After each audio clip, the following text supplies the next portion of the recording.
Sweet November marches on in its sixth day. Over-delivering once again, the morning hunts revealed a pattern worth noting. Time spent near, or even within, the heart of doe bedding areas is producing results. Between Justin Camps and Lubrecht, this strategy is on full display. On the flip side, hunting the skinny draw surrounded by a cut bean field, taking another shot at the big deer produced minimal activity, leading to getting down to go door knock in hopes of securing another piece around the property. Unable to contact the landowner, my attention shifts to the east and making the first hunt of the year on the Horseshoe property. A newly gained permission piece, a slow October has given way to the rut and buck activity is skyrocketing. While I drive to the east, 98 miles to the south, Zach Rosmus is also hunting. Set up on the edge of a known bedding area, his attention is on the non-typical buck now nicknamed Raisin. Electing to recruit a decoy, he's got a buck inbound.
It's right at 10:30 right now, and Dave and I, we're gonna make a move.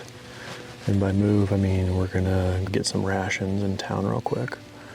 Maybe grab a cup of coffee and a few snacks, and come back and get in the tree for a little bit longer afternoon set.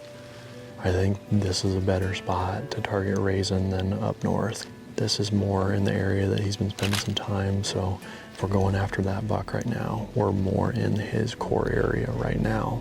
He's the most mature buck that's showing up the most regular right now, so he's vaulting his way to the top of the hit list pretty quickly. My instincts are just telling me to stick it out down here, so we're gonna leave most of our stuff in the tree, and then we'll be back in the tree here shortly.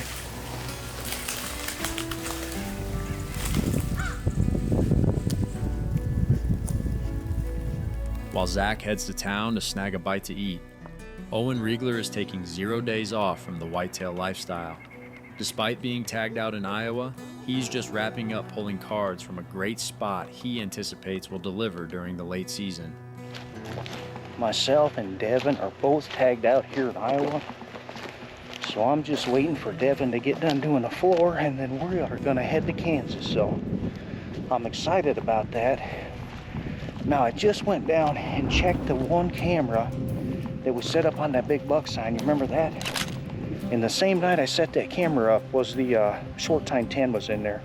And he's like 6 or 7, just a gigantic deer. I mean, he's basically a cow with antlers. The wraparound 8 was in there. That's a 5 or 6 year old buck. Nonetheless, mature bucks, big deer. So, anyway, we're gonna move some cameras today and get that set up, get everything wrapped up here in Iowa, and then we're headed to Kansas. So we'll see you guys out there in a few days. Thank you. Excited for the hunts ahead, the number of different bucks in Kansas have Owen anxious to hit the road. Finally coming to a close, the morning hunts of November 6th are in the rear view, and for some, the action spills over into the early afternoon hours.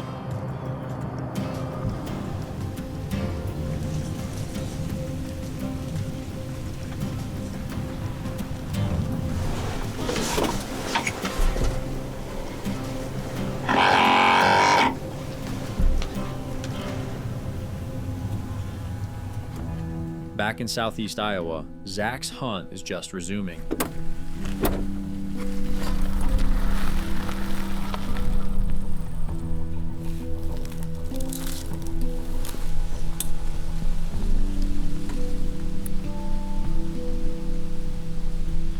And Dave and I are set back up in the rope scrape tree. It's right at 1 o'clock right now. Went into town and got some coffee and got some food, and we elected to leave the decoy out. I just think I like this setup. I like to be able to call from it. And I think one of my big deciding factors is, one, my gut's telling me to stay here. And I just think that this is my best opportunity at raising. This hunt's a little bit differently in the afternoon just because a lot of times the does or just the deer in general are transitioning out to the green to grain transition, what this is set up for. So we have clover in front of us, alfalfa, and there's a decent amount of waste grain for the soybeans that are out there too. I don't know that we've made it to the point of the rut where the does aren't coming out in the open in daylight. I don't know if we've gotten to that level of harassment, but we definitely get there at some point in time here in the next week or so. But Kane and I were actually messaging back and forth because he's been out of the area, and he was sort of just asking for where we're sitting on the rut report here in southern Iowa. When we've seen mature bucks, they seem to be on a mission, and we haven't seen really a ton of does that are just running all over heck and really being chased really hard at this point in time. So what that tells me is that most likely those mature bucks are getting those first few does that are coming into estrus, where a lot of these younger bucks right now are just seeking for those first next layer of does that are coming into estrus. So that's just based on my observation, what we're seeing down here in Area 52. Hopefully we can just get one of these mature bucks while they're out in that seeking mode, and you just got to hit those windows when they're looking for that next one. And that's what we're going to hope to do this afternoon.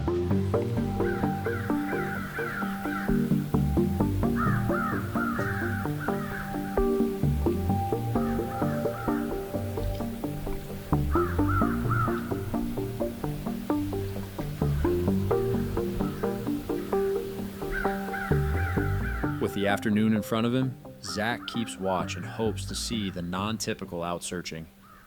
That same afternoon, 150 miles to the south, it's all hands on deck in northern Missouri. With 3 tags between the trio remaining, it's a team effort to try and balance the family and hunting schedule the best they can. After the great morning hunt with Justin behind the bow, the afternoon hunt finds Tyler Bellman in the hot seat, back on BBA trying to lay eyes on the wide-frame stud known as Watusi.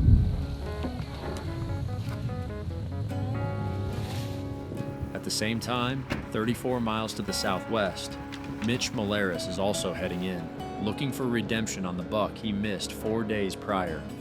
Both are utilizing the buck decoy with high anticipation.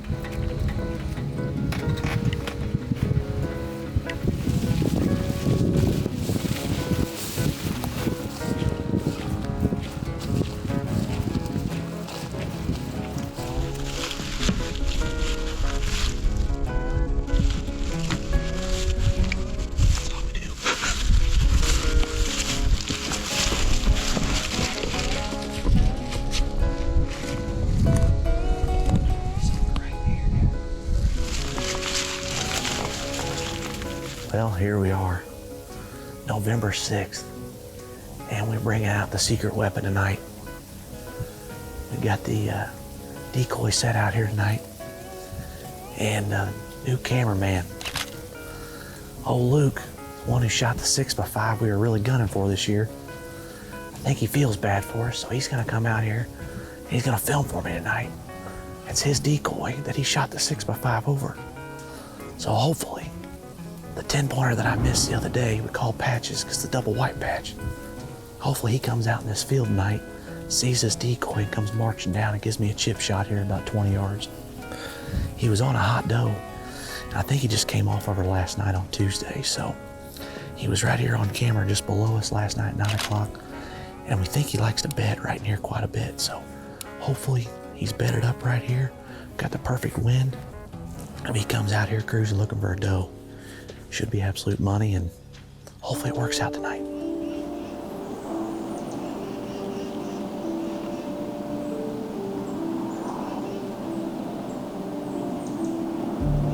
While Mitch and Luke watched down the field edge for the first deer of the afternoon, that same day, 675 miles to the south in the state of Georgia, David Helmley continues his chase for a giant he calls Loppy.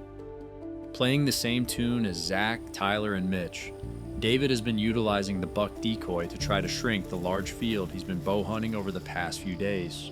With plenty of moments to justify his strategy, November 6 brings forecasted rains that force David to make the move from a stand to ground blind, closer to the buck's core area.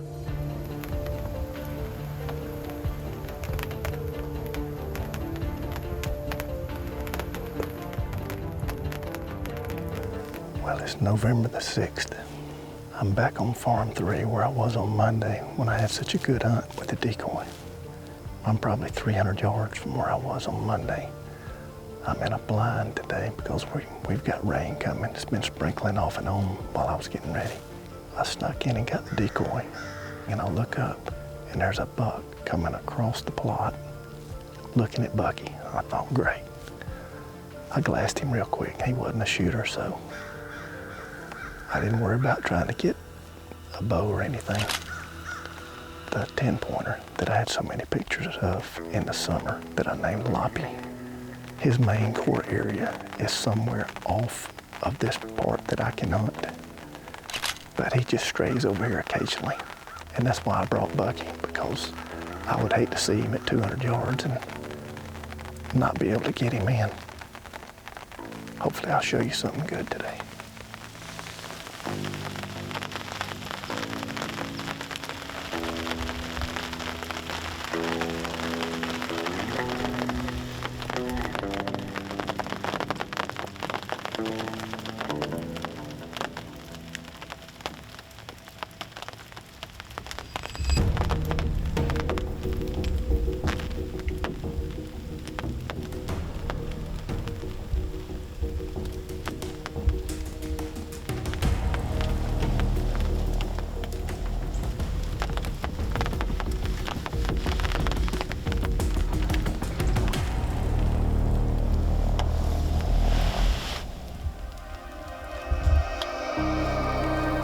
Well, I just had the buck I've been looking for at about 25 yards.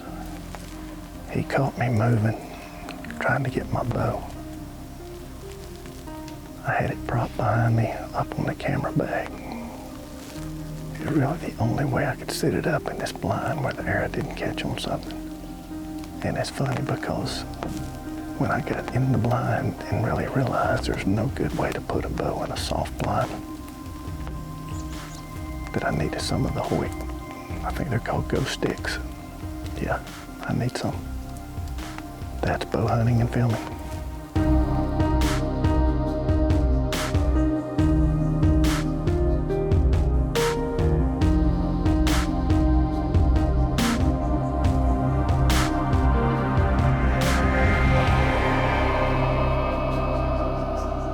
Back with Mitch, the first deer of the afternoon is just hitting the field edge.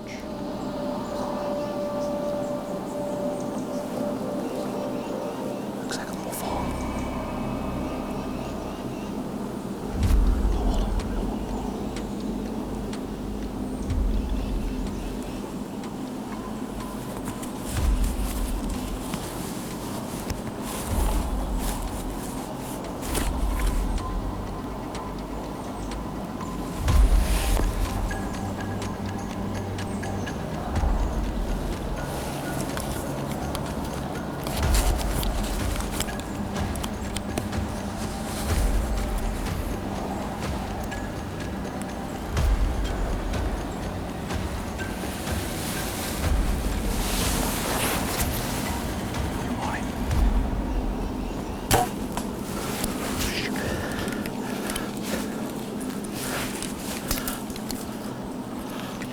I'm gonna hit him again, Luke.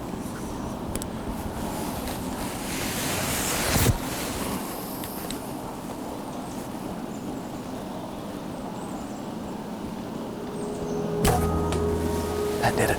That'll do it.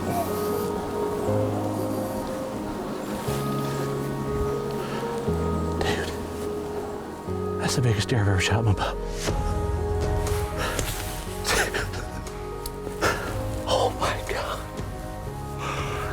apologize for the shot. I hit him high. I don't know if he dropped or if I just aimed high. I ranged him at 30. I put my 30-yard pin about where I thought it should be, and I hit him high and dropped him, but I got another arrow in him. He's expired. I cannot believe it. I don't even know what to say. Me and Luke are sitting here talking, and he says he's right there, don't move. And I kind of turn and look, and he's standing right where I couldn't shoot him the other day. You're my new full-time camera guy. You got all the luck. I cannot believe it. That's the first deer I've shot with my bow at all, actually, since 2021. And that's the biggest deer, I believe, the biggest deer I've ever killed with my bow right there. I can't believe it. Luke's hired, boys. What are you doing? You see him? He's laying right there. Which one? The 10? The 10. What time is it? 3:30. Y'all got... Go ahead and get on the road and come on in here. You all are fired. What, me and Luke been in the stand not even an hour?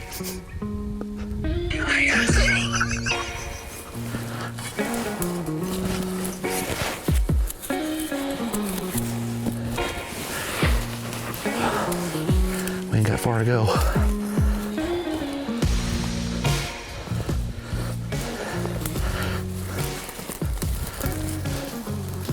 God dang. Oh my God.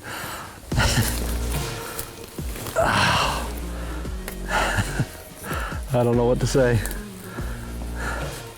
Well, guys, here he is. I still can't believe it. November 6th is gonna go down in the memory books for sure for us. I cannot thank Luke enough for coming out here and filming for me while Tyler and Justin are hunting up at the main farm and letting us use his decoy. I truly think without that decoy, it wouldn't have worked. I believe that he stepped out right here behind me over the shoulder and seen that decoy, and he come right up the edge to come investigate and see what was going on. But luckily enough, Luke, being as he was tagged out, he was nice enough to come along and film the hunt, and we were not in the tree an hour. Man, he popped right up on us. It was pretty awesome. It was 3:30 in the afternoon, November 6th, and got an arrow in him. Like I said, I apologize for the shot. I was high. I don't know if I just didn't hold low enough, if he dropped, but got another quick arrow in him and got him dispatched, so he didn't sit there and suffered by no means. But I would say it's the best buck I've ever killed with my bow. I am pretty happy to be sitting here with this deer. It's the best time of year. This is the time of the year we live for, and can't wait to get out and chase these things. So we greatly appreciate these deer, and we appreciate the people that let us hunt on their land. That without them, we couldn't do it. So this is what it's all about.